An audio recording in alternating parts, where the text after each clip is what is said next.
Alors, lors de la dernière séance, on a repris au moment où en fait, on a repris quelques temps après que vous ayez quitté le village de d'Ewol. On a repris, vous étiez déjà à bord d'un petit bateau, euh, ce qu'on appelle un birding, un petit, vraiment c'est le plus petit modèle de navire. Vous êtes accompagné par Oleg, Asa et Olsrik, qui sont trois marins et pêcheurs expérimentés, qui vous ont accompagné parce que aucun de vous ne maîtrisait la navigation. Et vous avez quitté donc Ewol, vous avez voyagé pendant plusieurs jours. Vous avez affronté une petite tempête à un moment donné. Et surtout, vous avez affronté des créatures que vous n'aviez jamais vues jusqu'à maintenant. Des bestioles avec deux longues défenses. Et aucun d'entre vous n'avait déjà croisé ce genre de bestioles. Peut-être que c'est des animaux qui vivent très au sud. Toujours est-il que vous avez affronté ces créatures. Et c'est surtout grâce à Urga et à son... Comment on pourrait dire son... Urga... héroïsme. Ouais, ou ton héroïsme ou un peu... voilà, son point de destin. Voilà, tes capacités... tes capacités un peu acrobatiques et tout ça qui font que tu as réussi à faire fuir la créature principale qui devait être une espèce d'énorme mâle. Et tu l'as fait fuir. Le reste de la bande a laissé le bateau tranquille. Et vous avez pu reprendre votre voyage. Vardrema, lui, a tenté plusieurs fois des espèces de divination, puisque c'est sa spécialité en tant qu'alphar. Mais voilà, ça vous a guidé vers le sud. Et lorsqu'on s'est arrêté la dernière fois, vous aperceviez au loin un immense mur de brume vers lequel vous vous dirigiez. Mais alors que vous étiez en train de regarder ça, l'un d'entre vous a senti une présence dans son esprit. Et non seulement il a senti une présence dans son esprit, mais surtout il a senti que cette présence était consciente de votre venue.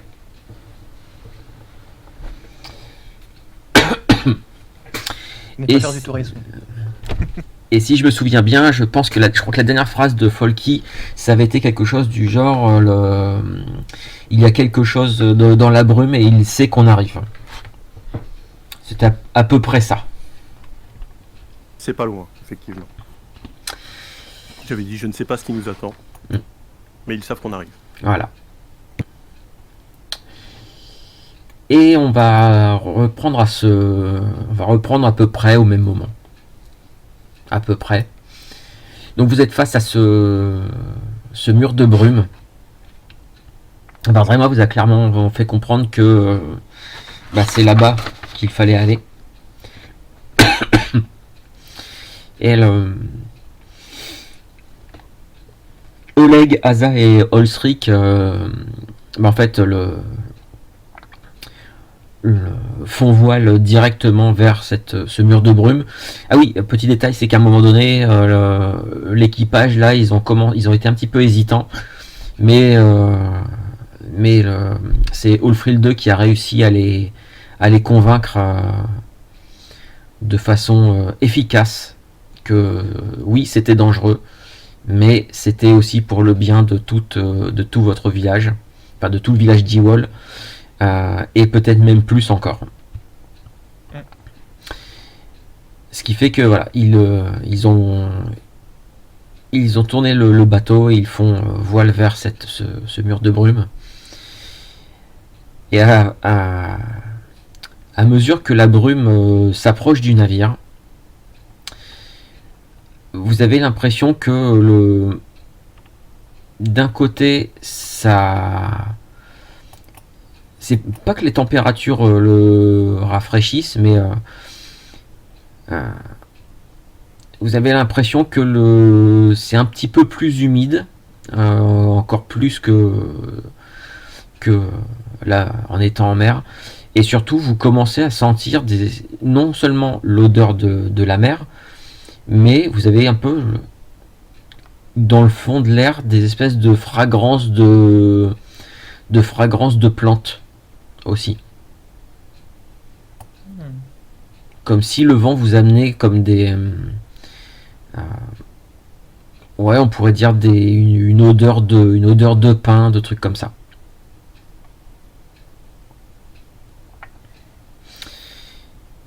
Et donc vous avancez. Et je vais vous demander à tous de me faire un défier le danger avec votre sagesse. Oula.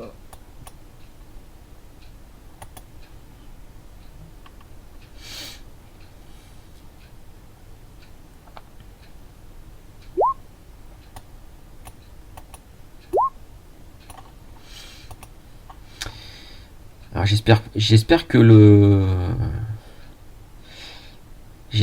les jets de dés seront un petit peu meilleurs que la dernière fois. Ouais, mais bon, à la limite c'est pas gênant, tu vois, juste quand on commence en général, tu vois, c'est pas quand on est en plein combat ou en plein... Vaut mieux échouer maintenant, tu vois, que... Oui. que plus tard.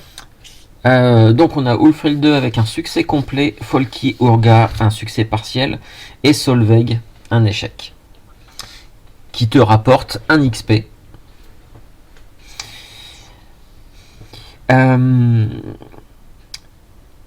Toi, Ulfrild 2, dans le vent qui souffle vers vous, qui a l'air de provenir du mur de brume, tu entends comme des espèces de murmures qui te parviennent aux oreilles, mais vraiment incompréhensibles. Tu comprends pas ce que ça dit. Il n'y a pas un seul mot. Il n'y a pas un seul mot qui ressort et que tu arrives à comprendre. D'accord. Je suis un peu intrigué, tu vois, donc je vais un peu tendre l'oreille comme ça, puis je vais regarder le vieil elfe, pardon, et Folky, et je leur dirai... c'est bizarre, vous entendez pas, j'entends comme des murmures dans le vent, mais je sais pas si c'est plus si c'est vraiment des paroles ou si c'est juste mon esprit qui me joue des tours.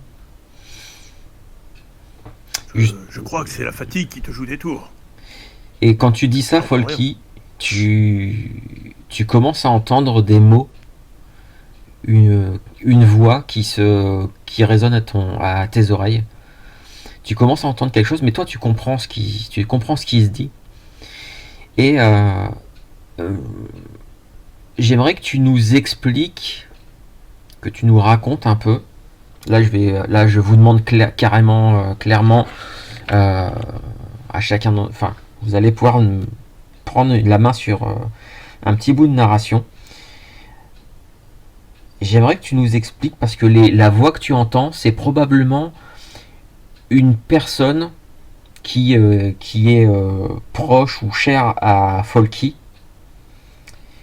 mais à qui Folky a fait du tort. Est-ce que c'est un membre de sa famille ou Vivante ou morte? Peu importe. Parce que et là tu pourras nous, comme ça je vais t'en rajouter un petit peu plus, comme ça tu pourras nous dire, parce qu'en fait cette voix-là, cette personne à qui tu as fait du tort te couvre de reproches. Alors probablement, peut-être justifié, peut-être pas, mais en fait te couvre de reproches, mais ça va très loin en fait, ça va très très loin. Alors, est-ce que voilà, si t'as une idée, si tu peux nous dire un peu qui entend Folky et alors Folky, Lui, ce qu'il entendra comme voix, c'est celle de son fils, Toki Folkinson, qui lui reproche, en quelque sorte, de l'avoir abandonné, de l'avoir laissé seul face aux difficultés que Folky lui a transmises. Mm. Et certainement que c'est l'écho intérieur de Folky qui s'imagine les difficultés que rencontre aujourd'hui son fils dans la position qui était la sienne autrefois, et que une part de lui doit se reprocher de ne pas être là, de ne pas pouvoir être là pour supporter son fils face à l'adversité. Et d'ailleurs, dans ces paroles, ça va, comme je disais, ça va très très loin, puisque ton fils te dit même qu'il aurait préféré, il aurait préféré ne pas être ton fils. Voilà, il a des mots qui peuvent être assez blessants.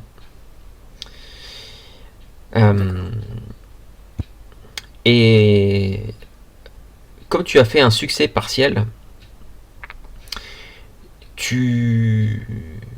en fait, tu sens les reproches, même si tu ne sais pas trop est-ce que tu t'imagines ça, après c'est des voix qui murmurent dans le vent, donc comment des voix, quelque chose d'étrange, de surnaturel, pourrait savoir ça, alors que c'est quelque chose que tu as au plus profond de toi, et peut-être même des détails dont tu ne t'es même pas ouvert à tes compagnons de voyage auparavant.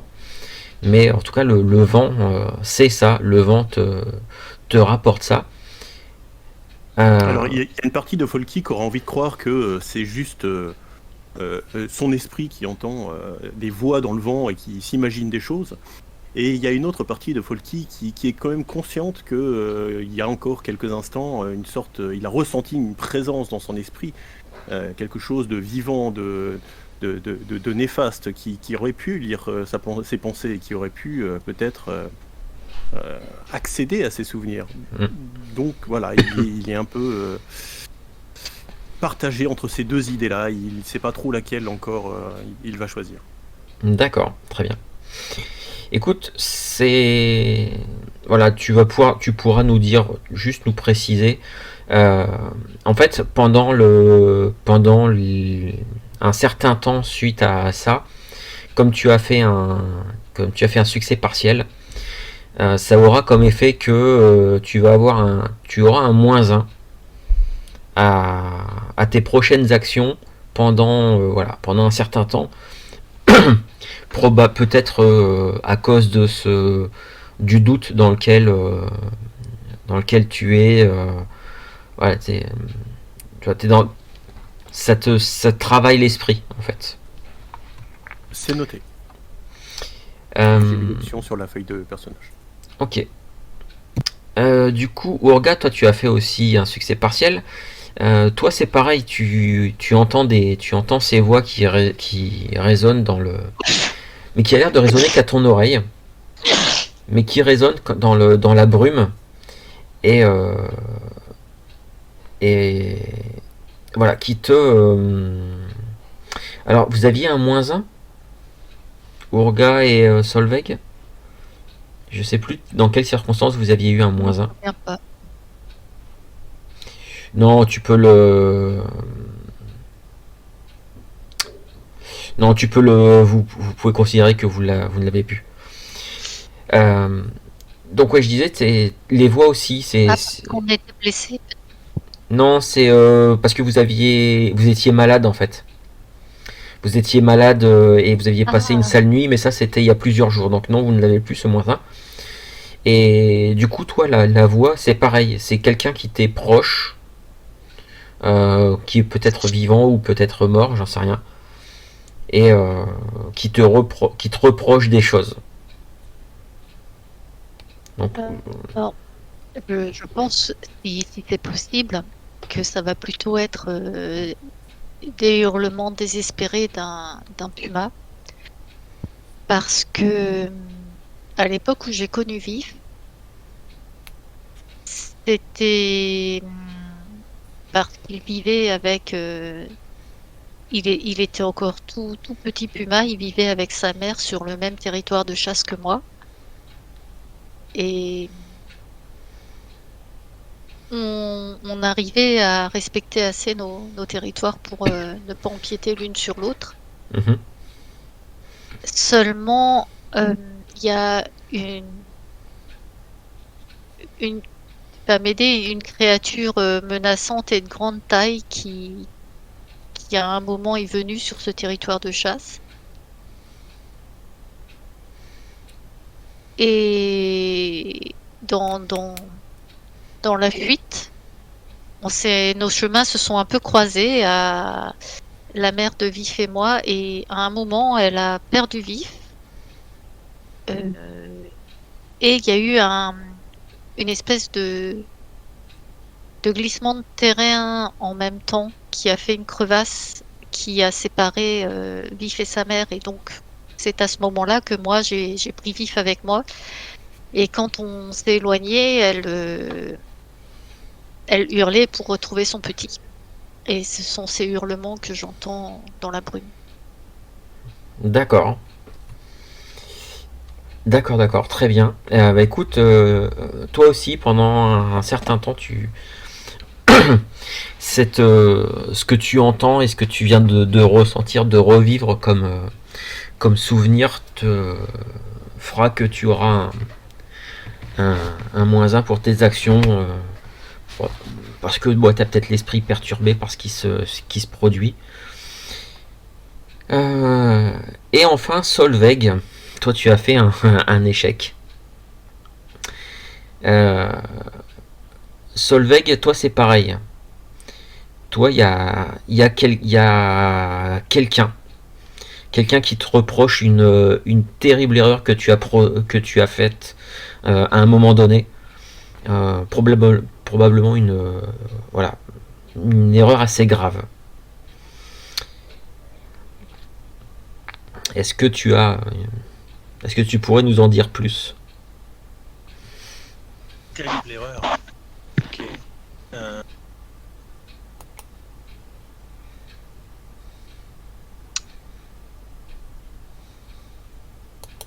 Il y a pendant quelques mois, Solveig, elle se sera détournée de ses études et ça l'aura et de la foi, Gaëve, et elle se sera attirée les foudres de ses parents qui lui ont coupé les vivres. Et c'était parce elle s'était amourachée d'un jeune homme venant des Stormlands. Elle avait été conquise par ce qu'il dégageait, plus que par sa verve, parce que connu, les Stormlands sont avares de peu de mots. Et c'est du tort qu'elle s'est fait à elle-même, parce que pendant longtemps, elle a dû vivre de ses propres deniers, ce qui a été difficile. Elle a parfois passé du temps dans la rue, essayant de mendier. Et elle a fait du tort à la réputation de sa famille, en fait. Directement, parce que ça s'est su, quoi, pendant un temps que, elle suivait pas la tradition. Ce qui se passait dans le Westermark, quoi. C'est les reproches de ses parents, les on-dit de ses voisins, la réprobation générale, quoi. D'accord, très bien, c'est bien, on en apprend plus sur Solveig qui, sous ses airs de Skald civilisé du Westermark, en fait, cache une période de sa vie qui était pas très très reluisante. Non, pas vraiment. Mais c'est très bien. Écoute, effectivement, tes parents, probablement que tu entends et la voix de ton père et peut-être les pleurs de ta mère qui pleurent de honte, voilà, pour te reprocher tout le mal que tu as fait à la famille, effectivement. Et du coup, toi aussi, tu vas être affligé d'un -1. D'un -1 que voilà, jusqu'à ce que je te dise que tu n'es plus affecté. D'autant plus que est-ce que je voudrais rajouter un tout petit truc. Tu me diras si oui, si ça te convient, ou si peut-être le luth que tu adorais par-dessus tout et qui maintenant est brisé. C'était pas ton père qui te l'avait offert? J'avais pas décidé. Ça peut. Non, j'avais plutôt pensé à un mentor, mais. Plutôt un mentor. Bah écoute, c'est probable. Oui, c'est peut-être ton mentor qui t'a offert ce luth. Mais bon, voilà, c'est probablement que c'est un objet quand même qui a une certaine valeur, et dans les reproches que tu entends, voilà, peut-être qu'à ton père et ta mère se mêle aussi un peu en arrière-plan la voix de ton mentor qui te dit des phrases du genre et voilà ce que tu en fais, je t'offre l'un des plus beaux instruments le plus bel instrument que j'ai offert aux différents apprentis que j'ai eu, et voilà ce que tu en fais, tu l'emmènes en mer et tu le brises à la première tempête. Si j'avais, enfin voilà, t'as ce genre de reproches ou des phrases du genre j'ai toujours considéré que tu étais ma meilleure apprentie, mais malheureusement quand je vois le soin que tu as apporté à l'instrument que je t'ai offert, finalement je me demande si tu n'es pas ma pire déception. Et voilà, tu as même ton mentor en fait s'y met à te critiquer et t'engueuler en fait.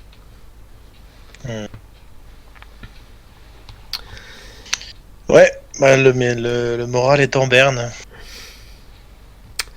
Ouais, effectivement.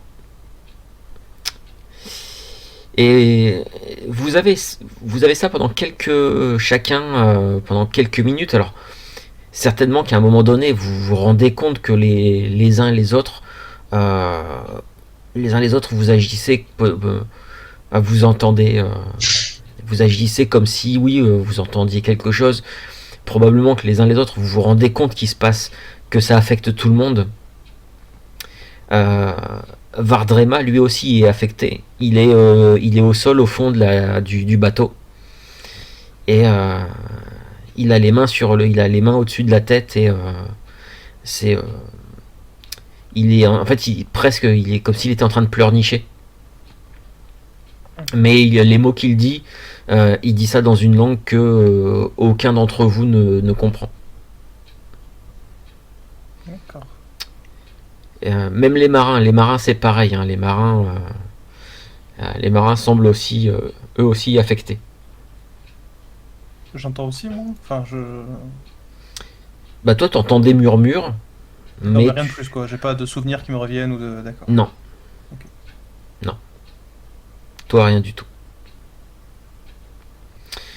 Malgré tout, le navire a quand même continué à avancer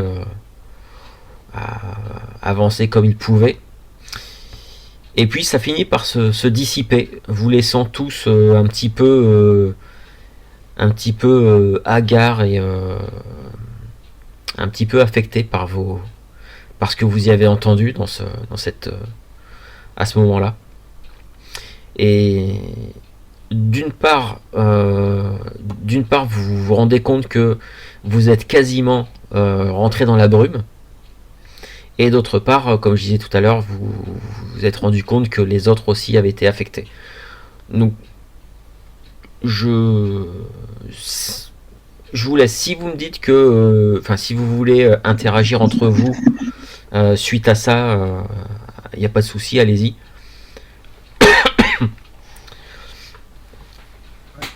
Moi, je dirais du coup aux autres un peu pour essayer de. Tu vois, si je vois qu'il y a un truc un peu bizarre, tu vois, j'essaierai de parler à tout le monde, mais peut-être plus particulièrement à Folky. Je dirais, alors, par rapport à ce qui s'est passé, on n'est pas parti finalement, je vais dire, si en retard que ça. Vous pensez que le navire de ces trolls, il avait pas l'air d'aller si vite que ça? Vous pensez qu'ils sont déjà arrivés? Ça me paraît difficile à affirmer. Je n'ai pas grande expérience sur la mer, même si mon peuple avait l'habitude de naviguer souvent. Mais tous les signes nous guident vers cette destination et certains signes me donnent l'impression de ne pas vouloir que nous y rendions. Alors c'est certainement que nous sommes sur le bon chemin. En effet. Et à mieux écouter le vent, je crois que tu as raison. J'entends comme des réminiscences de mon passé, comme des voix d'outre-tombe. Je regarde les autres et je fais, vous aussi vous entendez des trucs étranges, hein?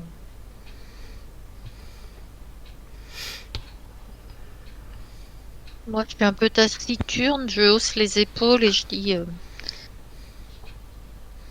vivement qu'on touche terre parce que c'est compliqué pour vivre là. C'est vrai que le pauvre. On est d'accord que là on voit pas la terre, Eric, on est vraiment dans une brume épaisse, quoi. Non, vous êtes en train d'entrer dans la brume. D'accord. Mais Bon. Restons sur le qui-vive. Hein. Sentez-vous cette odeur? Cette odeur de terre, de feuilles? Oui, c'est plutôt agréable. Je m'attendais pas à ce genre de choses, mais je pense qu'on va aller de surprise en surprise. J'imagine que derrière cette brume, non loin, il doit y avoir de la terre, des arbres, de la nature. Et nous sommes sous le vent.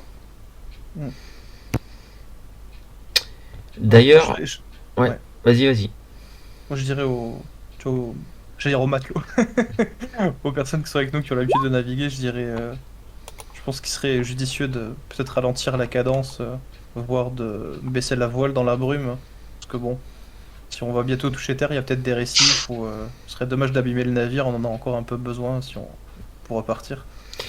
Bah justement, au moment où tu dis ça, toi, vous voyez que la brume, vous êtes vraiment rentré dans la brume et vous vous rendez compte que la visibilité se fait très très réduite très rapidement, à peine quelques mètres devant vous. Et alors que tu dis ça, tu parles de faire attention des récifs et tout, il y a une masse sombre qui apparaît dans la brume. Et vous frôlez vraiment à même pas 30 cm une espèce de pic rocheux qui dépassait de la mer, qui dépasse de la mer de facilement 4-5 mètres, une espèce d'aiguille rocheuse, voilà, qui sort de l'eau. Et très rapidement, vous vous rendez compte qu'il y en a, c'est pas la seule, il y en a beaucoup. Et donc ils font ralentir un peu le navire pour éviter de rentrer en collision. Mais il y a quand même un des marins qui vous dit il va falloir que l'un d'entre vous vienne nous aider à manœuvrer. Et surtout que tout le monde ouvre l'œil et les prévienne si jamais il y a le moindre récif, le moindre rocher qui dépasse, qui pourrait percer la coque du navire. On va avoir besoin de vos bras et de tous vos yeux maintenant. Moi, je hoche de la tête, parce que mon premier réflexe, ça va être de prendre une rame, ou enfin, tu sais, pas une lance, mais quelque chose le plus long possible. Et d'une main, tu vois, je vais attacher, je vais mettre vraiment devant le navire et je vais un peu me suspendre d'une main à une corde ouais. pour, tu vois, tâter un peu. C'est Mm. vraiment le devant, tu vois, avec la longe. Pour, Oui. bah, tu vois, s'il y a des récifs ou si je les vois au dernier moment, bah, j'essaierai de pousser comme je peux, tu vois, ou alors peut-être que j'aurai une autre idée, mais en attendant, j'essaie de faire ça devant le navire, quoi. Ok. Très bien. Les autres, est-ce que vous essayez de... Est-ce que vous aidez l'équipage? Absolument. Bah, en fait, Ulfrilde, elle m'a piqué mon idée. Ah merde, Parce que bah, tu vois, comme j'étais à l'avant avec, avec Vif, hein, ça coulait de source. Mais je me dis qu'elle peut être, elle, d'un côté, moi de l'autre.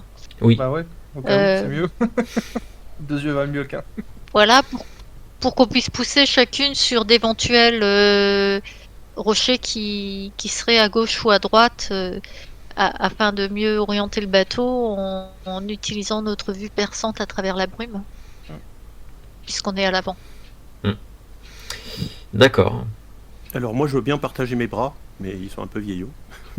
Mais si on me propose de participer à des manœuvres, je le ferai. D'accord. Et Solveig, Solveig, elle va se laisser emporter par cette demande d'aider, mais elle est ailleurs. Elle morale encore plombée par ce qui s'est dit dans la brume, et voilà,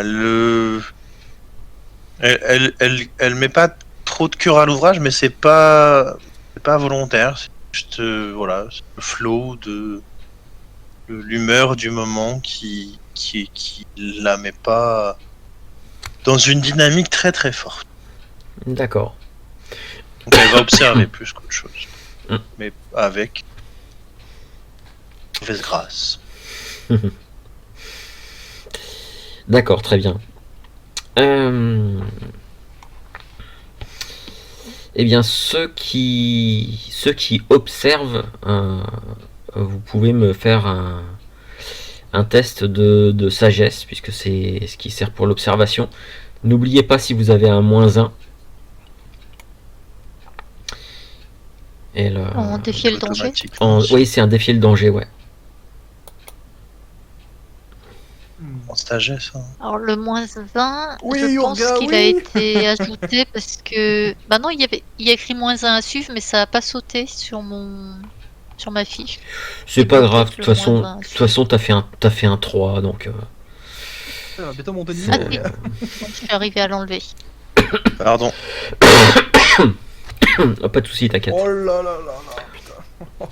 Ah oui, je vois qu'on est encore Voilà, sur une... donc je prends un point de vie d'expérience. Ouais. Je vois qu'on est encore sur une bonne lancée, là. Ouais. Qui dit mieux. Jamais 203 comme on dit. Bah c'est moi qui ai gagné. Ah bah là oui, c'est vraiment quelqu'un fasse 2 Ouais. hein. Je pense que ma rame, elle peut même carrément se casser contre un éperon rocheux. Ça va même être pire que ça. Ça va être pire que ça puisque c'est un échec, donc il faut que ce soit... En fait, au dernier moment, tu vois un rocher qui dépasse, qui affleure, qui dépasse légèrement de l'eau. Effectivement, tu essaies t'essayes avec ta rame de bloquer, d'écarter le navire en t'appuyant sur ce fameux rocher. Non seulement ta rame casse, mais en plus de ça, peut-être avec le soubresaut, quand la rame casse, tu t'étais bien appuyé dessus. En fait, tu viens de passer par-dessus bord du bateau. Dans l'eau. Ouais, tu viens de tomber à l'eau. Bon, moi vu que je suis Est-ce à côté, que dès je que peux tenter de me rattraper à un cordage ou quelque Alors, chose qui pendouille du bateau? Pour le moment, non, puisque tu as fait un échec. Donc quand vous faites un échec sur un truc, vous déclenchez une action, quelque chose une péripétie pour votre personnage. Donc t'as dû essayer de te rattraper à ce que tu pouvais, mais t'as pas réussi. T'es tombé à l'eau. Quelle température l'eau? Il fait froid. Quand t'es tombé à l'eau, de toute façon, t'as été complètement saisi par le froid. Ça t'a coupé un peu la respiration pendant quelques instants. Je considère que Ulfrill 2, toi, t'as fait un succès partiel, donc t'as réussi à écarter le navire de quelques trucs. Tu viens de voir Urga tomber, mais t'as pas été t'aurais pas pu réagir en fait. T'as entendu un bruit de craquement, tu t'es retourné, et c'est certainement là que tu as vu Urga passer par-dessus bord. Ça va. Maintenant, les autres qui êtes derrière, qui avaient donné un coup de main aux marins et tout ça,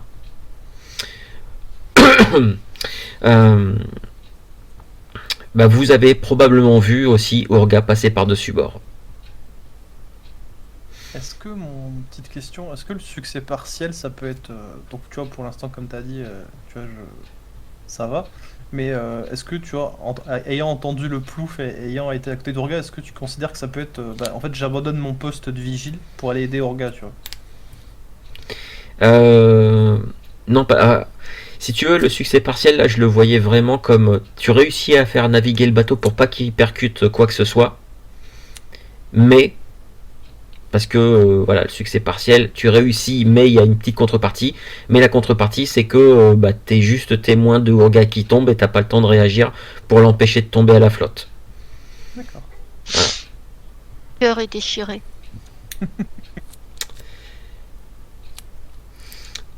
Du coup, les autres, qu'est-ce que vous faites vous venez de voir Urga passer par-dessus bord.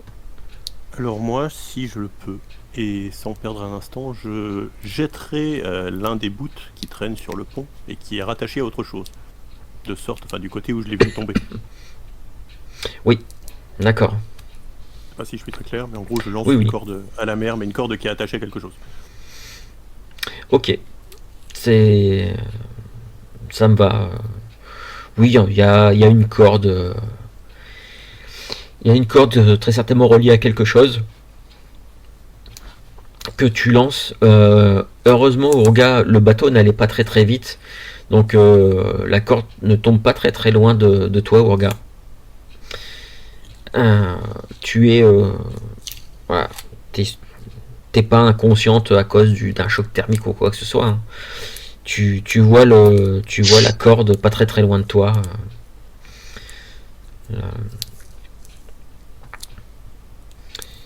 Bien, je vais tout faire pour agiter les bras, les pieds et essayer de rejoindre et surtout d'attraper ce bout de corde Ok. pour après me hisser à la force des bras. D'accord. Et toi, Solveig, est-ce que tu fais quelque chose face à ça? Je sais pas, tu m'as pas répondu si j'avais un désagrément pour l'échec. Pour ton échec là pour le défi de danger là, Ouais. juste à l'instant.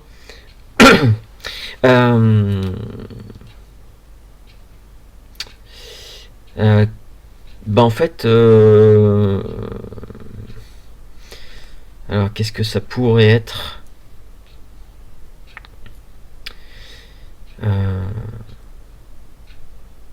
Alors, je sèche un petit peu là. Sachant que là, je suis sur le pont, légèrement appuyé sur le bastingage pour observer les flots, mais régulièrement, j'ai l'esprit ailleurs, quoi. Je vais regarder un peu vers le pont, puis revenir. Pas très concentré, quoi.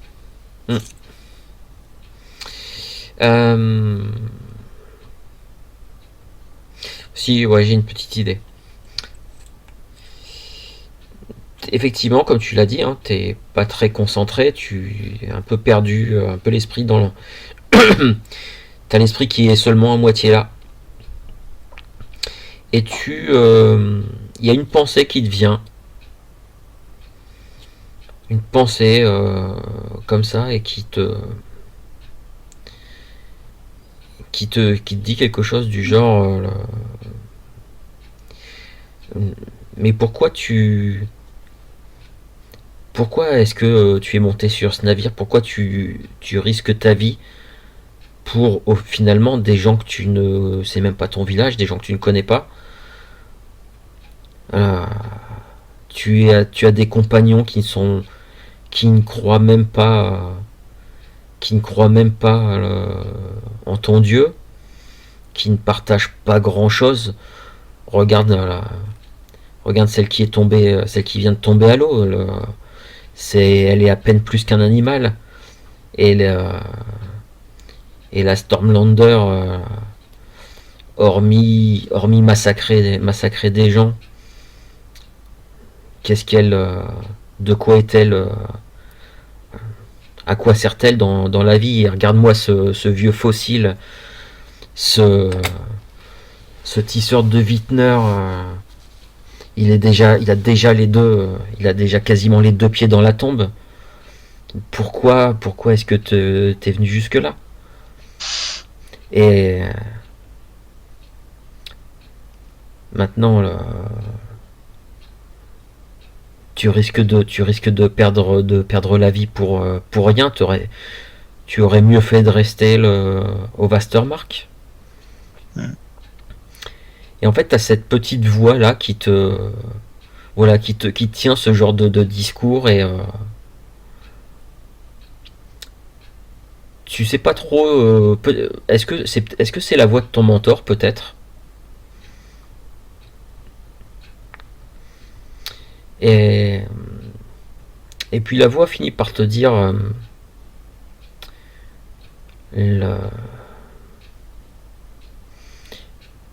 viens va jusqu'à la cité la cité de la légende que tu leur as raconté, et va boire à la rivière.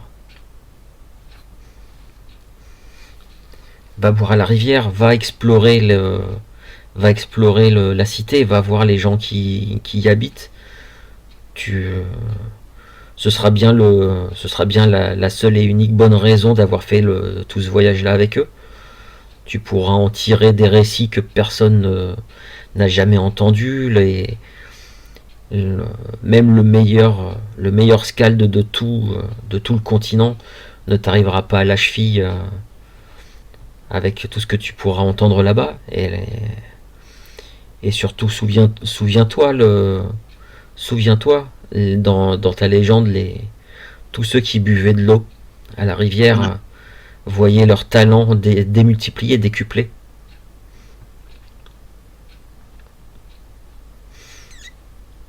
Viens là-bas. Et viens là-bas, peut-être que nous pourrons discuter. Nous pourrons discuter tous les deux. Je suis sûr que j'ai pas mal de choses à t'offrir.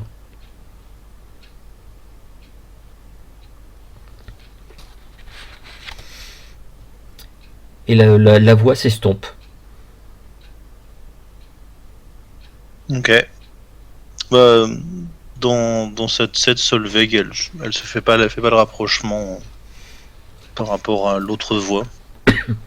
Elle se dit juste que, en effet, ça peut être la seule raison qui vaille le coup de poursuivre à l'heure actuelle, et que, en effet, maintenant qu'elle est un peu au fond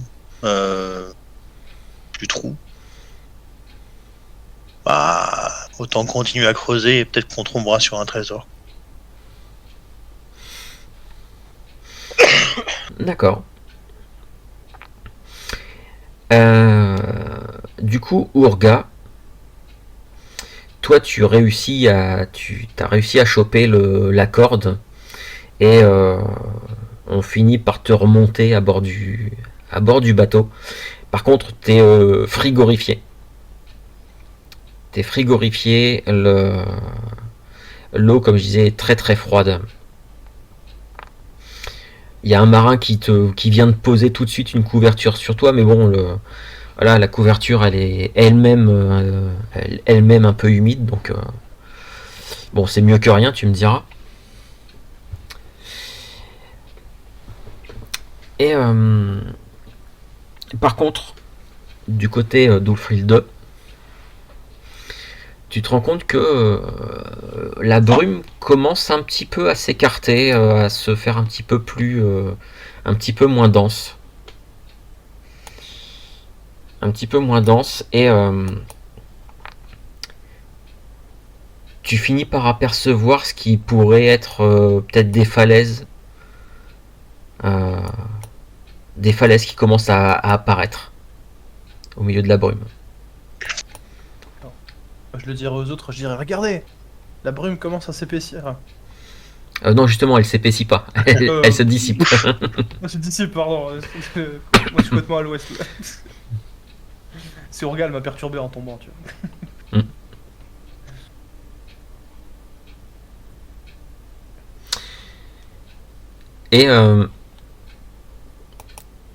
Et apparaît devant vous une plage. Je vais vous partager une petite image pour que vous vous rendiez un peu compte. Donc ça, c'est les rochers qu'il y a. C'est ce genre de rocher là que vous avez vu dépasser ça, tu rigoles pas, quoi. de la mer, ouais. Et surtout, de face à vous, apparaît une plage de galets de sable noir. Le ciel au-dessus de vous est gris, très nuageux. L'écume blanche en fait contraste énormément sur le sable noir. Et en fait, vous vous rendez compte que tout ce que vous voyez autour de vous, c'est quasiment, en tout cas là, de ce que à première vue, ce n'est que en nuances de gris. C'est terne. Sable noir, l'écume blanche, les nuages gris au-dessus de vous. Même les rochers sont noirs. On voit aucune végétation. Pour l'instant, vous ne voyez, il y a une plage qui semble faire une petite trentaine de mètres, et puis une falaise pas très très élevée, ça doit faire peut-être une dizaine de mètres au bout de cette plage.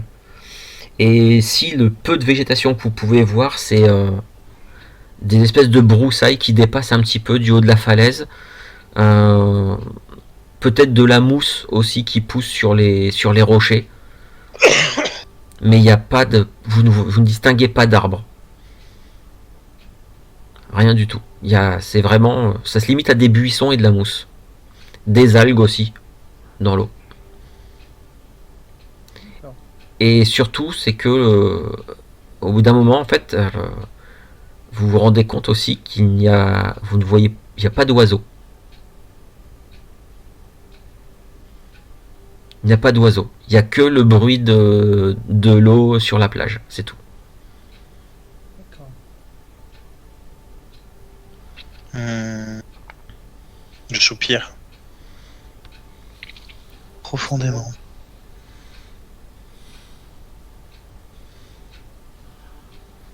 Bon. Est-ce que nous allons jusqu'au rivage avec ce navire? Je pense qu'on n'a pas trop le choix de toute façon. Et le plus vite possible sera le mieux, car cette jeune dame risque de prendre froid. Il nous faut rapidement faire un feu. C'est juste. Il faudra trouver de quoi brûler surtout. C'est vrai que cette terre semble déjà un peu calcinée. Oleg donne juste un ou deux ordres à ses deux acolytes, et il dirige le bateau vers la plage. Alors c'est un bateau avec un fond assez plat, ce qui fait que en quelques instants, en fait, vous atteignez la plage, vous sentez le bateau, le fond du bateau qui racle sur les galets, et les trois en fait sautent du navire, Ouais. attrapent des cordes et commencent à tirer le bateau pour le traîner sur la plage. J'allais faire la même chose, tu vois, mais Ah bah de toute façon, je vais essayer de les devancer, tu vois, mais c'est plus pour en mode, tu sais, genre c'est moi qui ai mis le pied la première, tu vois, en mode, d'accord.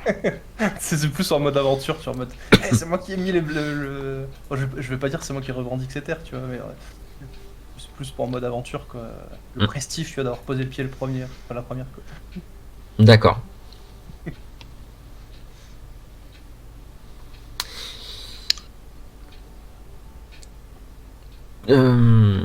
L'équipage donc a tiré le navire.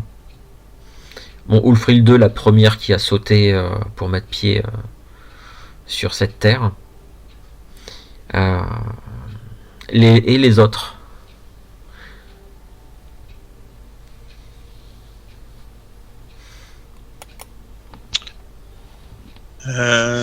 Ouais, bah, Solveig, elle va aussi sauter après, mais elle ne s'intéresse pas trop à l'âge du navire. Elle laisse cette tâche-là à deux.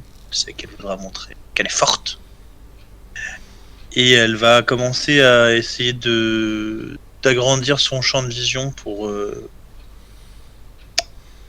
savoir si au-delà de des quelques cols qui sont visibles, si c'est comme ça de partout.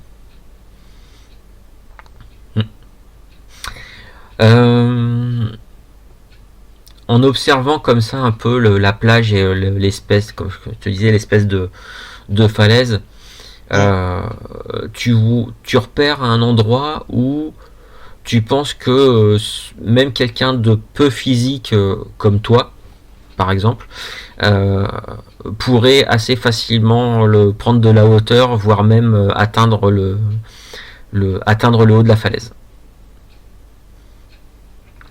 Je retourne vers mes compagnons, je fais un petit sifflement et je pointe en direction de cet endroit-là. Et je dis juste, je pense qu'on aura un bon point de vue de là-haut. Et je commence à avancer. D'accord. Le Folky et Urga, toi qui est donc trempé, frigorifié, est-ce que tu fais quelque chose de particulier, toi? Oui, déjà j'ai aidé à tirer le bateau sur la plage parce que je me suis dit que ça me réchaufferait de faire de l'exercice physique. Mhm. Et après j'ai encouragé Vif, alors c'est à moitié en le portant, hein, peut-être. Je me suis débrouillée quand même pour pas trop me faire griffer pour le sortir du drakkar. Ouais. Enfin du bateau. Et puis bon, lui il se dérouille un peu les membres. Tu vois, il fait des petits sauts un peu bizarres parce qu'il comptait courir, mais il est tout ankylosé encore de ces journées où il a juste tourné en rond. Oui. Et bah, du coup, je vais courir à ses côtés. D'accord. Le long de toute la plage. Hein.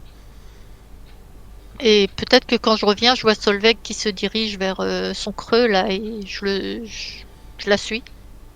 D'accord. Mais tu vois, en mode un peu surexcité, genre hop, pour parce que Vif et moi, on est au taquet là. Moi pour avoir chaud, lui parce qu'il s'est pas dégourdi les jambes depuis un moment, et donc on est chaud.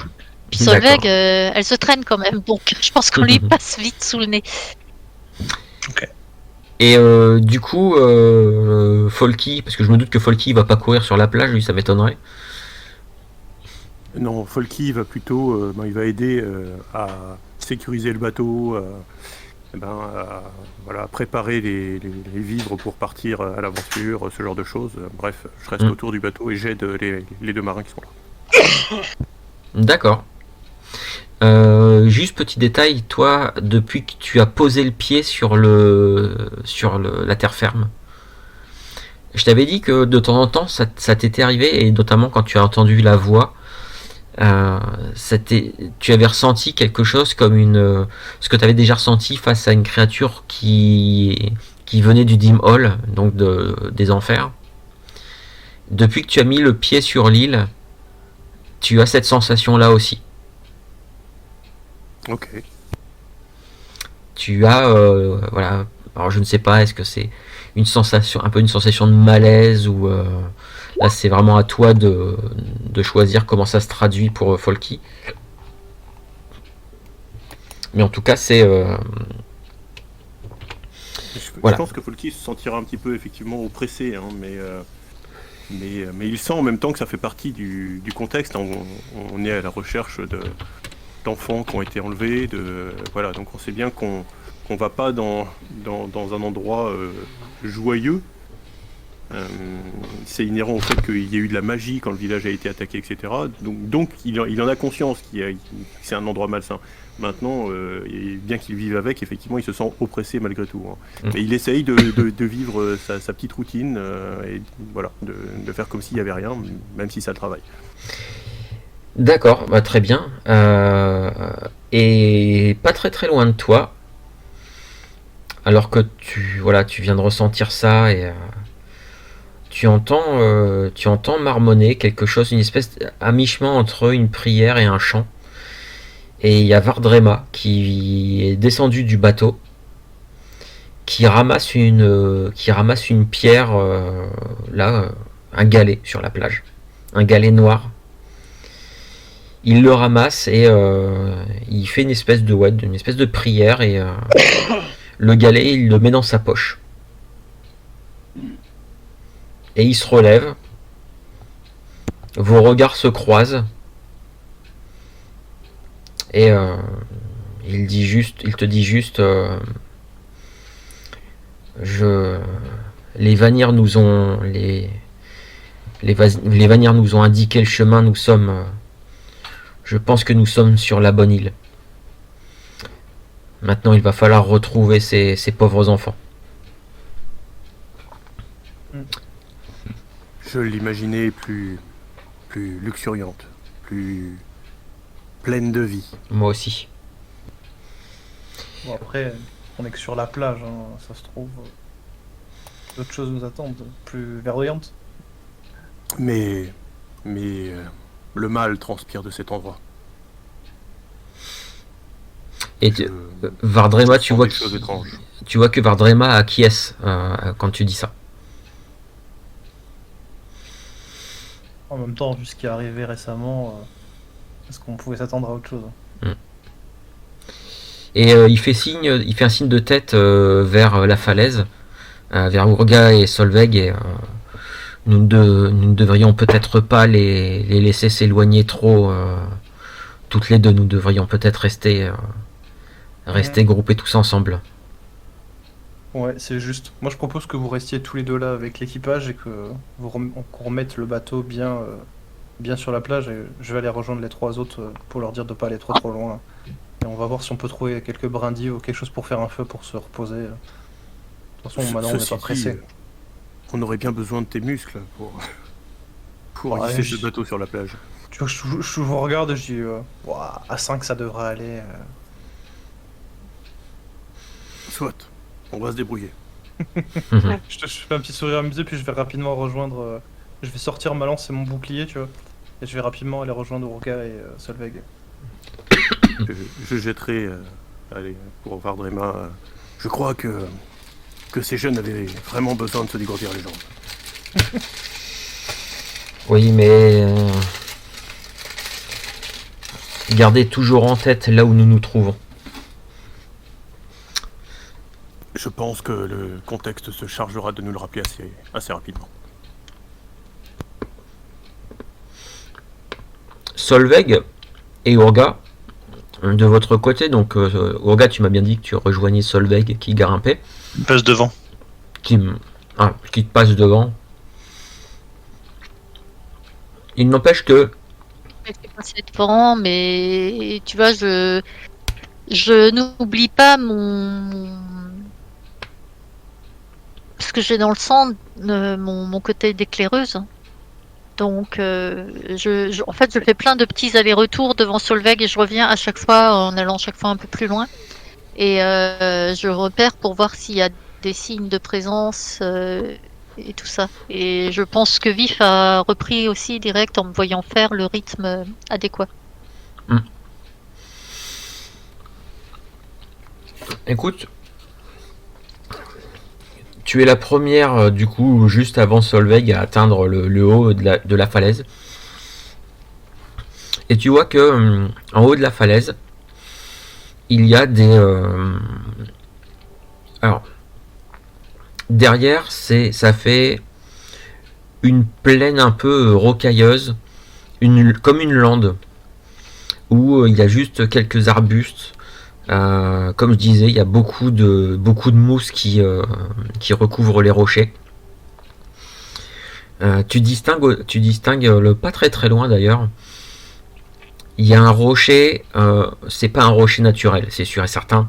C'est plus une espèce de pierre levée. T'en as déjà vu.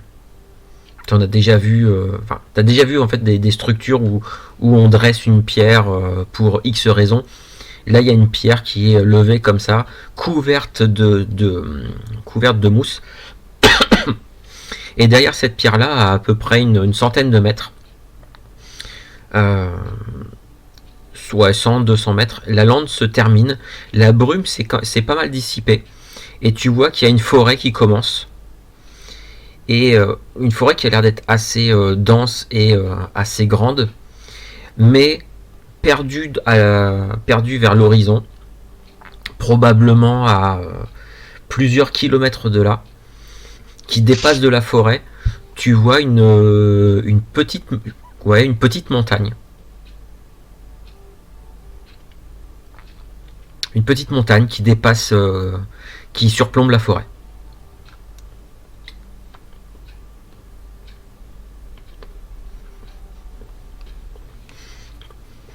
Voilà, pour l'instant,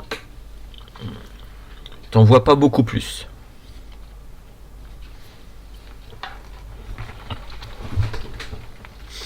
Et Solveig, toi tu vois ça aussi. Hein. Ok. Du coup, moi je me rappelle un peu de ce que disait la légende telle que je l'ai retenue.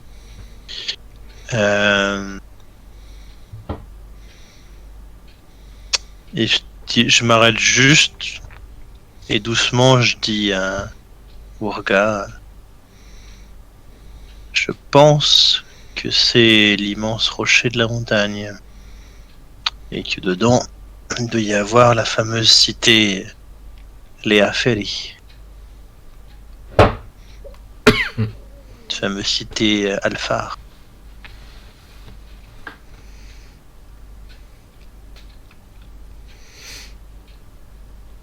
Et du coup, oui, on voit de quoi faire un feu, potentiellement.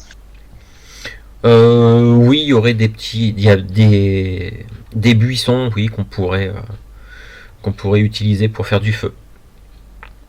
Mais dans toute la lande là, c'est des petits bosquets, des petits buissons. Mais c'est vrai, il y a vraiment des arbres, mais que dans la forêt qui commence à peu près à 200 mètres de là. Ok. Sinon, avant, ça fait vraiment une lande rocailleuse et désolé, faut vraiment s'imaginer une lande bretonne. Et si ça vous parle plus comme image. Ouais, tu disais qu'il faisait très gris, mais on arrive à estimer quel moment de la journée on est à peu près. Alors ça c'est difficile, pour le coup c'est un peu difficile à déterminer parce que il y a de la lumière, mais avec les nuages tout ça, vous avez du mal à dire ah bah le soleil il est dans cette direction là ou quoi. C'est très c'est bizarre. Et en termes de fatigue? En termes de fatigue, oui. Par rapport à une journée classique. Alors si tu veux te baser sur la fatigue que tu pourrais ressentir, tu penses que vous êtes peut-être en milieu de journée? Ouais. Ok. Voire pire, pour ma part en tout cas. Moi je me sens hyper las de toute façon par oui. tout ça. Mais ouais, je vais regarder au regard et je dis bon, on sait ce qu'il y a par de la Skoll, peut-être que on peut ramener un peu de bois, de brindilles, de quoi allumer un feu pour nous réchauffer et nous mettre un peu du cœur à l'ouvrage plus tard. Qu'en dis-tu? Pas de problème pour ramasser du bois. Mais avant de te répondre, tu vois, tant que tu me parles, j'ai le regard vraiment concentré vers cette montagne et finalement, quand je prends la parole, c'est pour te dire et le dragon, tu crois qu'il est là-bas aussi? Je soupire, je hausse des épaules, je ne sais pas. Essayons d'avoir d'abord notre propre feu avant d'affronter le sien.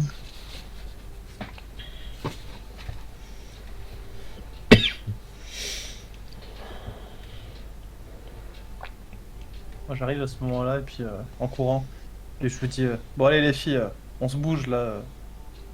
Et puis je commence à avancer pour trouver de quoi ramasser des brindilles, de quoi nous réchauffer. Et à ce moment, oui, parce que quand t'arrives, je te dis ouais, ramasse du bois. Oui maître. Bah, je le fais aussi, hein. Je laisse avec un petit sourire.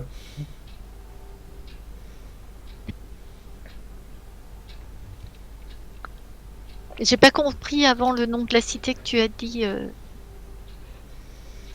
On l'avait dit Ça veut dire durant que la c'est chanson, spécial. c'était la chanson de... Je reprenne mes notes. Parce qu'il y a Imradas, mais ça c'est le nom de l'île, non? Ouais, Léa Féli. Ou c'est aussi Léa Féli. T'écris ça comment? Comme ça se prononce, je crois. Ouais, c'est ce que j'allais dire. Exactement comme ça se prononce. Cherche pas, il y a pas de PH, tout ça. Cherche pas compliqué. En tout cas, moi, c'est des, tu sais, je sais pas comment ça s'écrit. Pour moi, c'est la légende orale. Donc, Oui. tu me poses la question. Solveig, elle en sait rien du tout. Non, c'est pas Urga qui te pose la question, Ouais, c'est ouais. moi. Oui, mais du coup, pour être totalement sincère et RP. C'est HRP. Je pense que Urga, elle a très bien compris le nom que t'as dit et Ouais. elle se fiche complètement de savoir comment ça s'écrit. Ça ne lui traverse même pas l'esprit de savoir. En tout cas, ça vous prend un petit moment pour ramasser de quoi, ne serait-ce que lancer un feu.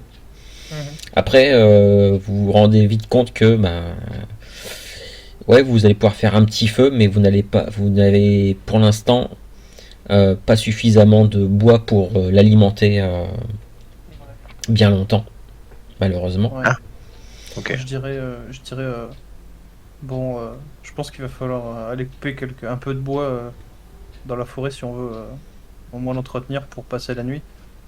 Je te regarderai juste Folky et je fais parce qu'on est d'accord qu'en ramassant les brindilles, tu vois, moi j'ai aussi vu ce que tu avais décrit, quoi, plus ou moins, quoi. Oui, ouais. D'accord. Je vais dire à Et Folky, il est encore sur la plage, non? Oui, Folky, il est sur la plage, ouais. Oui, mais c'est là, moi je considère qu'on a ramené ce qu'il fallait, ou est-ce que... D'accord. Ou est-ce qu'il y a un truc qui se passe comment qu'on ramène on ramène tout ça. Ouais, Non, y a effectivement. rien. Ouais, ok. Effectivement, c'est ouais, quand t'es revenu, oui, Folky, il est le bateau, il a été hissé sur la plage sans aucun problème, hein. Bah, du coup, je dirais à Folky, je dirais bon, il y a rien de très spécial, un peu une lande déserte, on a ramassé quelques brindilles, un peu plus loin il y a une forêt. Par contre, il y a une espèce de je sais pas, structure en pierre en plein milieu de la plaine. Une structure qui ressemble à quelque chose de... Je sais pas si c'est un Forgé hôtel. par la main ou humaine. Oui, sûrement, c'est pas naturel en tout cas. Donc je sais pas si c'est un hôtel ou un. Donc peut-être quand je vais aller pour aller couper du bois, si peut-être avec Vardremar, s'il se sent. Si... Bah oui, il pourra peut-être. Ça lui je parle. jetterai, je jetterai un coup d'œil à Vardrema et ce serait intéressant que cette jeune dame nous mène pour voir cette relique. Ne croyez-vous pas? Oui. Oui, non, bien sûr, mais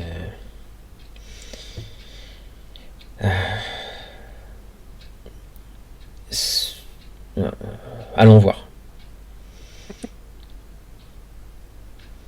Et du coup, on fait pas de feu. Bah, vous après, sauf si vous décidez de les accompagner, mais effectivement, les marins, eux, quand vous avez ramené les brindilles, ils ont commencé à se mettre pour allumer un feu. Oui, bah, moi j'ai pris un peu de temps pour me poser, en effet. Et ok. Du coup, je les vois partir. Ok. Ils vont peut-être alimenter le feu avec. Je sais pas, vu qu'on a ramené des provisions, il y a peut-être des caisses qui sont vides, tu vois, qui serviront plus, donc peut-être.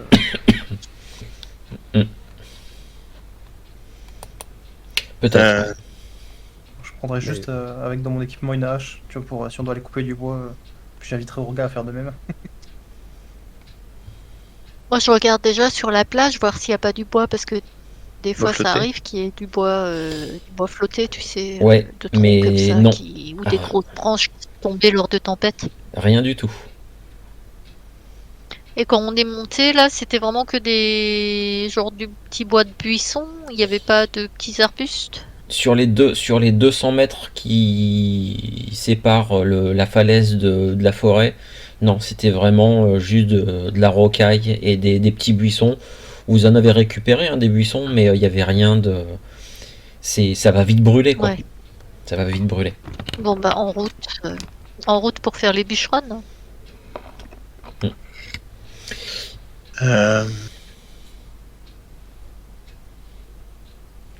Moi, je vais quand même proposer aux marins de remonter à bord du navire. Ouais. Une fois que le feu se sera arrêté. Je sais pas pour combien de temps on a pour y aller à la forêt. J'estime au moins, je sais pas, ça à vue de nez à 2 heures, je pense. Ça marche. Ah non, la forêt est beaucoup moins. Ah ouais, d'accord. Ah oui, la forêt, elle est à Là, c'est quoi? à 200 mètres. Elle est à 200 mètres, hein. C'est Ah vraiment, d'accord, c'est ouais, vraiment donc pas c'est très loin. une petite lande. Oui, d'accord. Ok. Oui, oui. Ok. Du coup, non, je leur dis pas ça. Je leur dis juste de rester auprès du feu. Frappe sur les animaux sauvages. Toi, Solveig, tu restes avec eux? Ou tu... Non, je vais les suivre. Il y a quand même la curiosité de savoir ce qui est écrit sur cette pierre et peut-être que ça me permettra d'aller à la rivière plus vite. D'accord. Donc, si j'ai bien compris, tout le monde, sauf les marins, va jeter un œil sur le plateau, sur la fameuse pierre.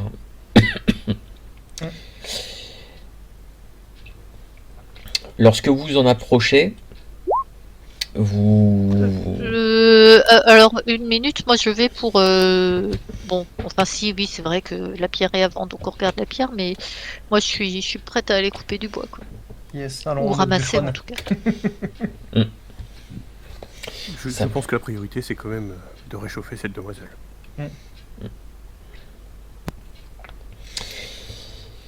Écoutez, On Vardrem... peut s'arrêter un peu pour regarder, mais au bout d'une minute, je pense que tu vois, c'est Oh, le temps que Urga arrive à s'arrêter maximum. Oui. C'est déjà très long. Hein. Est-elle loin, cette pierre? Parce que peut-être pourrions-nous camper à proximité. Ça permettrait À de... proximité de. Ouais. Enfin, Elle déjà, Elle est un peu à mi-chemin entre la falaise et la forêt. C'est à mi-chemin entre les deux. Ouais. Moi, je pense pas que ce soit une bonne idée. Enfin, déjà, je pense que le mieux, c'est que vous alliez voir ce qu'il en retourne. Et en vrai, je pense que tous les trucs ici sont assez, je dirais pas mauvais, mais plus on va rentrer dans les terres, plus je pense que ça va être dangereux. Donc, en bord de mer, pas trop ce qui pourrait nous attaquer en vrai.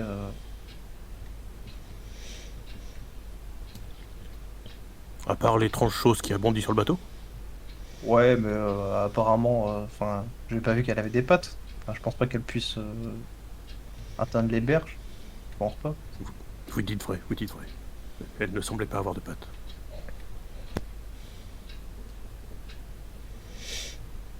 Un rocher avec des pattes? Allons couper du bois, mon gars.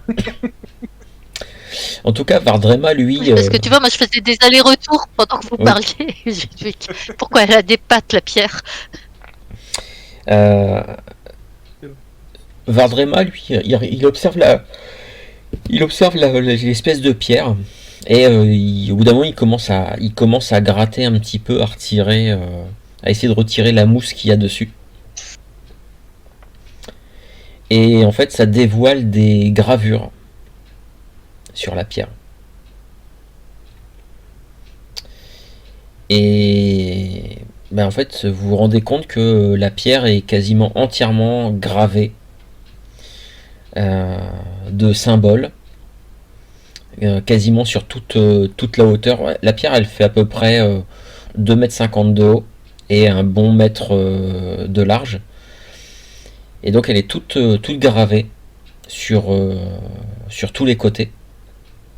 Mais du côté face à la mer, les gravures sont recouvertes en fait de mousse. Donc Vardrema, lui, en fait, à un moment donné, il commence même à sortir un couteau et à gratter un petit peu. Et il finit par dévoiler le fameux symbole que vous avez découvert sur les trolls.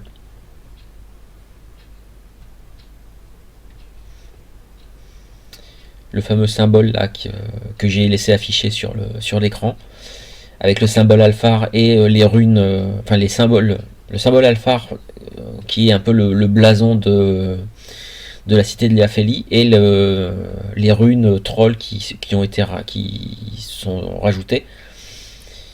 Et voilà, ce symbole là est comment dire, orne la pierre. Et surtout, vous voyez que il y a la grande majorité des runes alphar que Folky, toi tu reconnais, puisque tu en connais quelques-unes. Il y a en fait une bonne majorité des runes alphar ont été abîmées, comme si on avait voulu pas forcément les effacer, mais comme quand on écrit, tu sais, on barre un mot. Et ben il y a beaucoup de runes qui ont été, il y a un trait, il y a un truc qui a été, un coup de burin qui a été donné dessus pour essayer d'en effacer une partie, comme pour effacer le texte. Il n'y a que le symbole qui ressort par contre.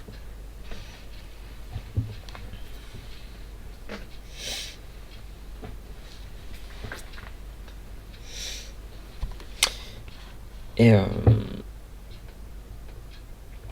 Solveig, toi tu es un petit peu en retrait. Tu es un petit peu en retrait et pendant un court instant, tu entends un bruit de l'eau qui coule.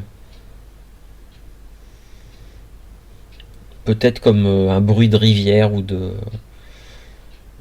ouais... Une rivière un petit peu, quand même un petit peu, avec pas mal de courant, mais à un moment, pendant quelques secondes, tu entends ce bruit-là, qui provient de la forêt. D'accord.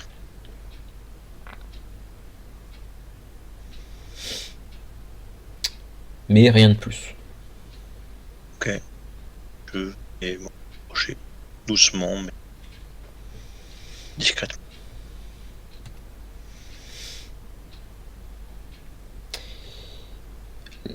Tu t'approches de la forêt ? Ouais. Pour voir si ce que j'ai entendu semble réel.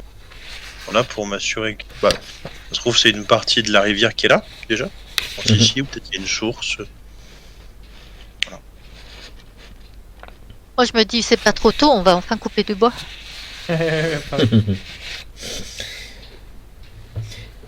tu t'approches de la forêt.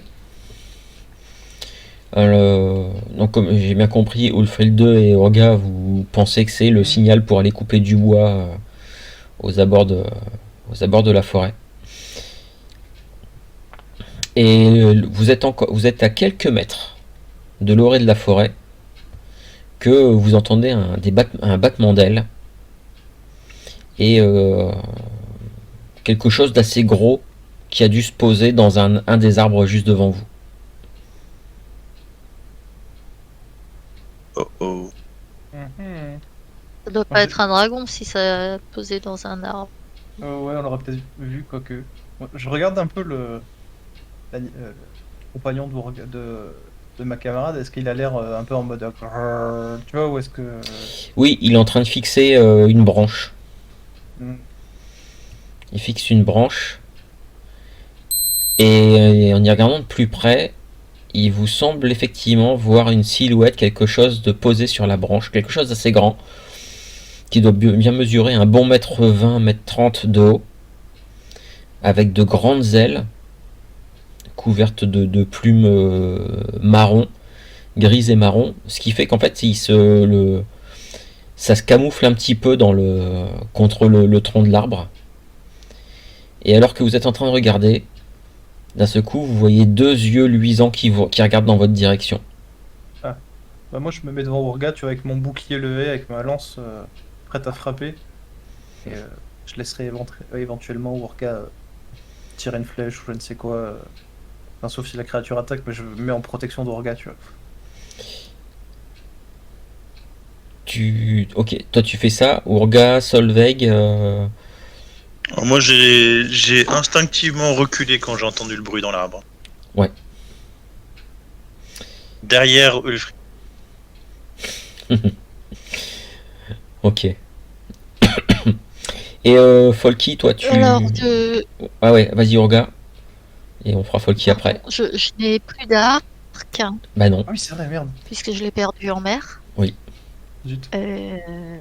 Mais tout de suite, je prends mon arme de corps à corps et qui est une épée, je pense. Ouais, t'as une espèce d'épée courte, machette. Oui, ma machette, hein. Mm. Mon couteau, la machette, voilà, je le prends en main et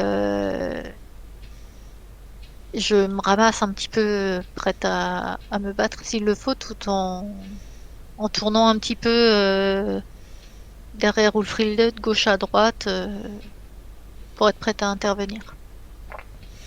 Ok. Et Folky, toi tu fais quelque chose de particulier? Absolument. Folky, il reste absolument et entièrement focalisé sur l'hôtel et les écritures. Et du coup, il ne fait pas du tout attention à ce qui se passe derrière lui. Ok. Mais j'imagine que l'agitation risque à un moment donné d'attirer son attention. Alors, bah écoute, Folky, toi tu observes. Je vais te demander un petit test de. Alors, soit c'est un état science, soit ça va être un test de discerner la réalité. Ok. Est-ce que ça consiste à lire ce qui est sur l'hôtel? Alors, ça consiste à lire, à observer l'hôtel et à en tirer des conclusions. Parce que j'avais l'intention d'utiliser un sortilège, vois-tu. Ah bah écoute, vas-y. Ok. Eh bien, pendant que ses amis sont en train de s'agiter sous le regard de cette étrange créature, Folky, qui est aspiré littéralement hein, par les écritures de cet hôtel, puisque ça fait partie de ses quêtes, décide d'essayer de comprendre, et pour ça il va faire appel à sa magie. Et il va commencer à dessiner des symboles dans les airs. Et il commencera, donc il répétera un peu de plus en plus fort un mot qui n'est pas facile à prononcer au demeurant, qui est Tekkraftlar. Tekkraftlar. Et ce faisant, il va essayer de transformer les écritures qui sont sur l'autel de façon à ce qu'ils soient compréhensibles pour lui. Et donc lui, je sais pas si les autres le verront, mais lui il verra les lettres, les symboles se modifier sur l'autel pour devenir quelque chose de lisible. D'accord, très bien. Ou en tout cas partiellement compréhensible. Et bah écoute, je te laisse faire ton petit test pour lancer ton sort, parce que... Effectivement, ça pourrait jouer. Est-ce que ça a pris... Ah ouais, non, c'est... toujours pas. Ouais, ouais, c'est un jet de sagesse, ouais. À -1 du coup. Oh. Ouais, ça reste -1, 10 -1 ou... Je l'ai appliqué normalement. Tu l'as appliqué. Il devrait être dedans. Oui, Ouais, il ouais, est appliqué. il est Donc, dessus. ça reste un succès complet, impeccable.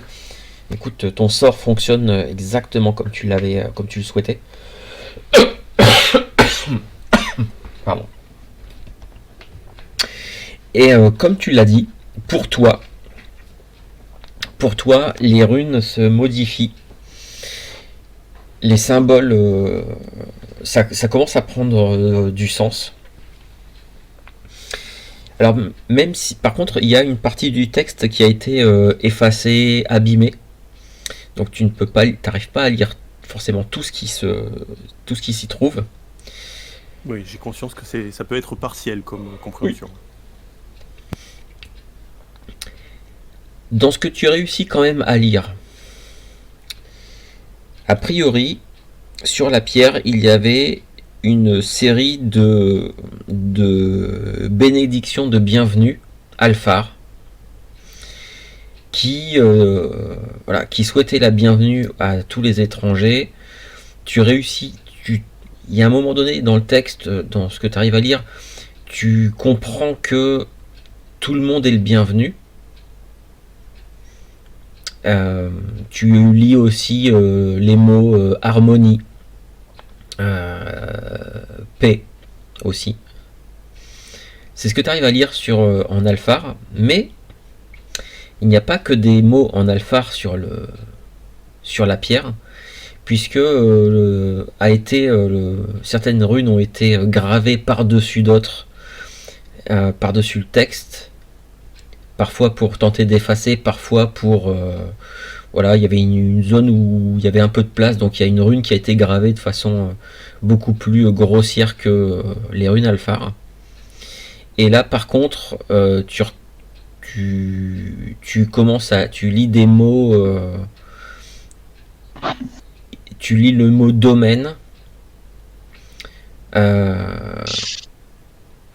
et surtout, il y a un mot que tu lis, mais que tu ne sais pas identifier, tu ne sais pas ce que ça veut dire. Mais tu as réussi à lire le mot Ishirgul. Alors, je vais l'écrire dans le chat. Hein.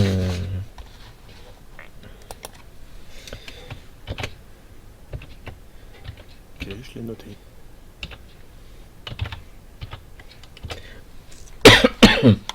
Je l'ai écrit comme ça tombe bien. Voilà. Il y a le mot, tu lis ce mot-là, Ishirgul, et dans la façon dont ça a été écrit, tu as même l'impression que c'est le nom de quelqu'un. D'accord. Voilà. Pour toi, c'est le nom de quelqu'un. C'est bien, que d'informations. Tu as fait un 10 plus avec ton sort, donc il faut récompenser les bons jets de dés. Super. Et avec ton 10 plus, on va rester là-dessus aussi. On va rester sur ce 10 plus là, et je vais te donner un petit détail supplémentaire. Tu as utilisé la magie. Tu as manipulé le Vintner pour lancer ton sort. Et pendant un instant, tu as ressenti une source de Vintner pas très très loin de toi. Une source de Vintner assez concentrée. La même concentration que un autre pratiquant de magie. Ah oui, c'est intriguant quand même. C'est-à-dire que quand même, quand mon attention se relâchera un petit peu vis-à-vis du texte, effectivement, Folky va avoir tendance à chercher autour de lui, à voir si ce serait pas l'un de ses compagnons qui le ressent de cette façon, ou si une créature quelconque serait dans la ligne de vue. J'imagine que mes yeux se poseront sur une créature en haut d'un arbre. Non. Non. Non, ta sensation trop facile. Ta sensation te fait poser les yeux sur Vardrema. Ah oui, effectivement. Logique. Par contre, pendant ce temps-là, pendant que vous faites ça, du côté de l'arbre, Urga, Solveig, Ulfrilde, la créature qui était donc planquée dans l'arbre avec ses grandes ailes et ses yeux luisants s'avance sur une branche et dévoile une apparence un peu étrange, un corps comme un corps de femme avec deux grandes ailes, un petit peu comme des ailes de hibou, de longs cheveux filasses noirs qui tombent, qui pendent du crâne, un visage assez hideux, un nez presque qui tiendrait plus du bec que du nez, des pieds avec des serres à la place des pieds d'ailleurs. Et alors que la créature s'avance, vous vous rendez compte qu'elle n'est pas toute seule, il y en a plusieurs dans les arbres alentours, mais comme si c'était des créatures qui étaient plutôt douées pour se cacher, se camoufler dans les arbres. Il y a à peu près une demi-douzaine de ces créatures qui commencent à bouger, à sortir de leur cachette, et qui vous regardent tous avec des yeux luisants. Et je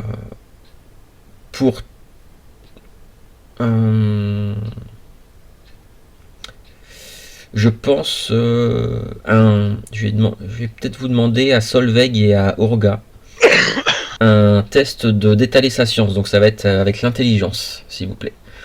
Et et notamment je pense à Solveig, si tu as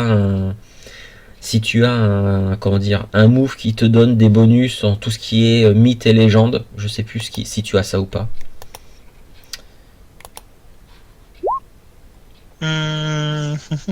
Ça pourrait. Savoir bardique. Lorsque vous découvrez, rencontrez pour la première fois un objet, un lieu, une créature appartenant à votre domaine de compétence, de connaissance. Et tu peux. C'était domaine de connaissance, c'était marqué sort et magie, mais j'avais même pas vu qu'on pouvait le modifier. Ça, tu peux faire ton jet de dés avec ça, y a pas de souci. Ok. N'oublie pas que tu as un -1. Pour les autres, vous n'avez plus le fameux -1 à cause de l'état quand vous avez entendu les murmures, mais toi tu l'as toujours par contre. Ouais, t'es un peu. T'as été un peu plus affecté que apparemment. Allez, badaboum.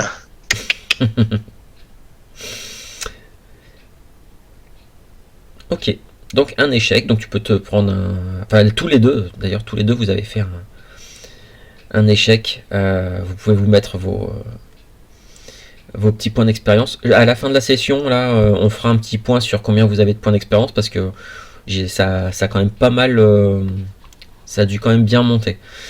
Ouais, je pense que mon gars est déjà niveau 4 là. Toujours est-il que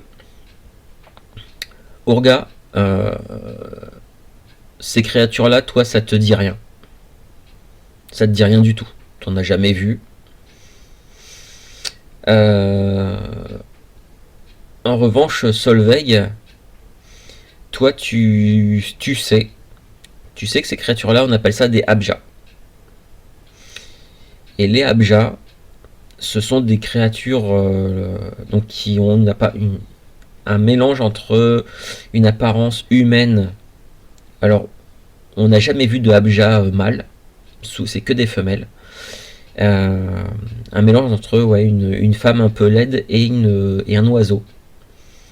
souvent plutôt même plutôt un rapace. Et voilà, tu sais que c'est ça. Je me rappelle pas plus de choses que ça. Non, tu sais, tu te souviens pas plus.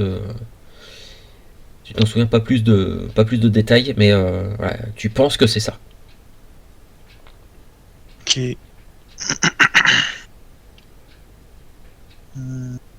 Ça me rappelle à quoi. À quelles histoires elles sont liées?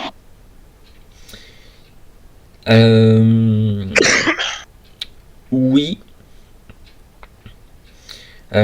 Oui. Tu te souviens, c'est surtout un peu tu sais, des espèces d'histoires, des contes, des légendes. Et il te semble te souvenir d'une histoire concernant un homme qui aurait croisé une Abja, qui lui aurait parlé.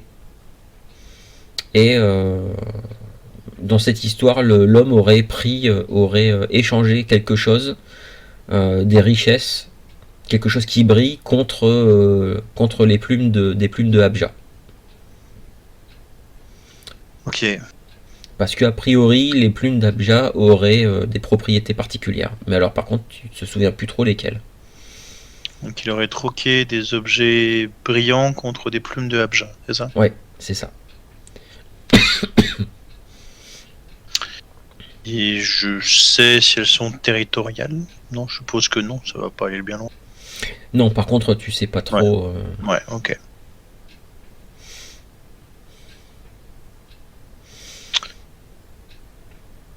Je suggère qu'on recule.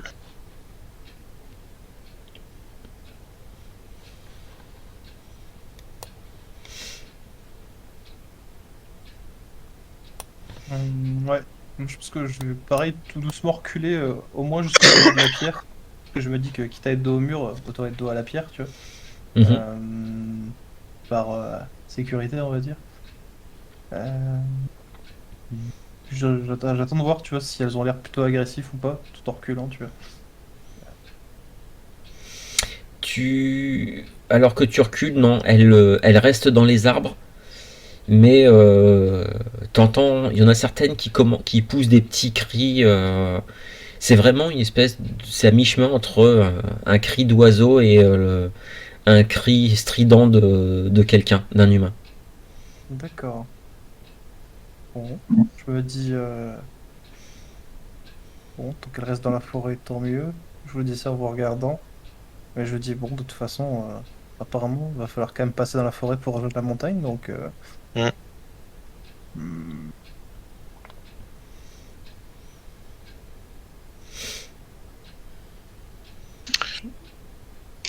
Je tente un salut dans la langue commune de Trudvang. Voir s'il y a une réaction. Ouais. Tu tentes un salut. Et alors que tu leur dis, tu les salues justement, toutes les abjas qui sont dans les arbres poussent un cri strident quasiment en même temps. Elles bondissent des branches, prennent leur envol, volent s'élèvent de quelques mètres avant de piquer dans votre direction. Et je propose qu'on s'arrête là-dessus pour ce soir. Jamais parlé à des Abjas. Je retiens leur leçon. Ah là là. Ouais. On peut même pas socialiser, quoi. Bah, le truc en fait c'est que là je surfe sur l'échec que Solveig a fait tout à l'heure. Mais l'échec qu'elle a fait, là, c'était pas... Enfin, normalement, elle a pas besoin de G, je crois que c'est automatique, non, de son truc. Non, l'étaler sa science en fait, c'était... En fait, quand tu fais un échec de quelques moves que tu fais, si tu fais un échec, il doit y avoir une péripétie, une conséquence négative qui arrive derrière. Et dans le PBTA, le principe c'est que tu n'es pas obligé, enfin c'est pas obligé que la conséquence ait un rapport direct avec le jet de dés. Ah, ok. Voilà, c'est pas obligé. D'accord. En Ok, gros, je pensais que c'était vraiment. Non. En gros, alors souvent, dans PBTA, ils conseillent de, voilà, quand il y a un truc, bah tu t'en sers tout de suite. Mais dans certains cas, si tu n'as pas d'idée, par exemple, si tu n'as pas d'idée sur une conséquence là tout de suite, tu peux très bien te mettre de côté. Il y a une merde qui va leur tomber dessus. Mais Genre, mais qui n'a pas forcément de rapport avec le jet de dés. Bon là Solveig, sur son échec, elle avait quelques connaissances, mais pas forcément les trucs les plus utiles. Mais la conséquence entre guillemets de son échec, moi j'ai plutôt gardé le truc de elle s'est plantée. Et peut-être que les Abja en fait n'étaient pas du tout en mode dans le mood on va communiquer avec eux et voilà, elles sont plus elles sont agressives. Ça aurait été, peut-être que si tu avais fait un meilleur jet d'étaler ta science, j'aurais pu te donner d'autres informations qui auraient pu vous être utiles, qui auraient pu éviter la situation aussi. Ça c'est tout à fait possible. Mais là, comme tu as fait un échec, il faut qu'il y ait une conséquence, il faut qu'il y ait un truc derrière qui fait que ouais, t'as merdé. Donc voilà. C'était le petit point explication. Ah, c'est pas mal. Après, je sais que c'est une comment dire, un point de règle que voilà, il y a des gens qui aiment pas trop, qui trouvent ça un peu bizarre ce principe-là. Moi, je trouve ça bien en fait, parce que des fois, quand tu fais un jet de dés, pour un truc de connaissance, tu fais un échec quoi. Il n'y a pas de conséquences directes, alors que quand tu es dans un combat, t'as plus facile à trouver. Que là, ça permet effectivement, comme tu as dit, là c'est typiquement la situation quoi. Ouais. Non, puis tu sais le principe de garder un échec pour plus tard et de se dire voilà, pour plus tard j'ai le droit de leur coller une grosse merde un petit peu plus tard dans la séance. Ouais, alors après au moins ça te laisse le temps de réfléchir à autre chose quoi. Après voilà. Après le principe c'est aussi si tu mets un truc comme ça de côté, faut que tu t'en serves dans la séance. Tu le mets pas de côté pour dans 3 sessions. Oui, bien sûr, parce que sinon tu cumules comme ça, tu peux accumuler 10 trucs. Enfin, ok, ouais. Oui. Et bam, un dragon. Je me souviens d'une séance de PBTA avec Belette où elle a enquillé à peu près 6 jets de dés, 6 échecs d'affilée. Et la vache, qu'est-ce qu'on a ramé pour... On a un petit peu ramé. Ah mais là tu fais un nouveau scénario juste pour ça, tu vois. Ah ça a complètement changé tout ce que j'avais prévu et la petite péripétie est devenue un scénario. Ah comme quoi. Effectivement. Juste avant qu'on se quitte, je vais couper l'enregistrement parce que après c'est pas forcément intéressant ce que je vais dire.